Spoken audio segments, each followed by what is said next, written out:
আওয়ামী লীগের উপদেষ্টামণ্ডলীর সদস্য আমির হোসেন আমুর বাড়িতে থাকত বস্তায় বস্তায় টাকা, অথচ সেই মানুষটার কিনা দেশে মাত্র ৩টি বাড়ি ছাড়া আর কিছুই নেই।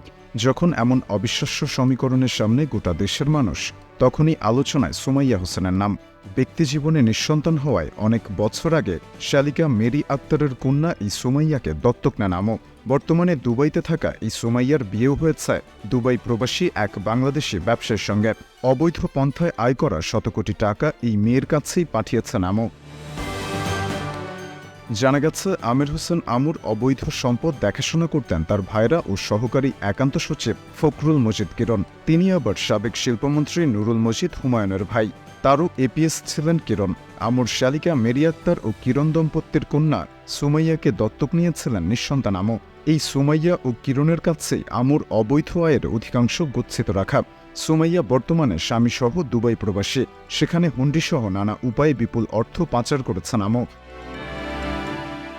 পরিচয় না প্রকাশের শর্তে জেলা আওয়ামী লীগের এক নেতা বলেন, এমন কোনো সেক্টর নেই যেখান থেকে টাকা পেতেন না আমু। সব টাকাই নগদে পৌঁছাত তার কাছে। লেনদেনের মাধ্যম হিসেবে কাজ করতেন ভাইরা ফখরুল মজিদ কিরণ। এই কিরণও ছিলেন একটি রহস্যময় চরিত্র। শিল্পমন্ত্রী থাকাকালে আমুর এপিএস ছিলেন কিরণ। সর্বশেষ সরকারে আমুকে মন্ত্রী করা না হলেও তার সংস্পর্শেই থেকে যান তিনি।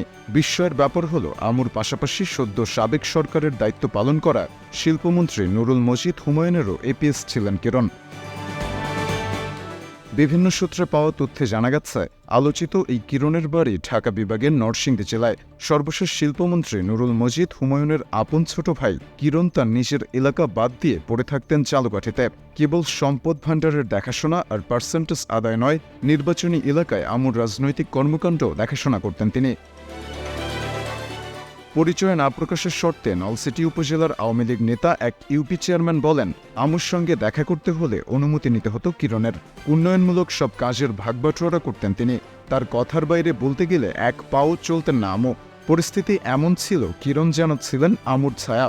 এই কিরণের মাধ্যমে নির্বাচনী এলাকা থেকে শত শত কোটি টাকা কামিয়েছেন আমু, যার প্রায় পুরোটাই এখন দুবাইতে তার মেয়ে সুমাইয়ার কাছে আছে বলে ধারণা সবার।